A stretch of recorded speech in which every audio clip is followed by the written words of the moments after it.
त्रिदलं त्रिगुणाकारं त्रिनेत्रं च त्रियायुधं त्रिजन्म पापसंहारम् एकबिल्वं शिवार्पणम् त्रिशाखैः बिल्वपत्रैश्च अच्छिद्रैः कोमलैः शुभैः तव पूजां करिष्यामि एकबिल्वं शिवार्पणम् कोटिकन्या महादानं तिलपर्वतकोटयः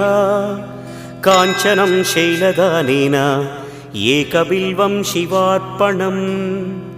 काशीक्षेत्रनिवासं च कालभैरवदर्शनं प्रयागे माधवं दृष्ट्वा एकबिल्वं शिवार्पणम् इन्दुवारे व्रतं स्थित्वा निराहारो महेश्वर नक्तं हौष्यामि देवेश एकबिल्वं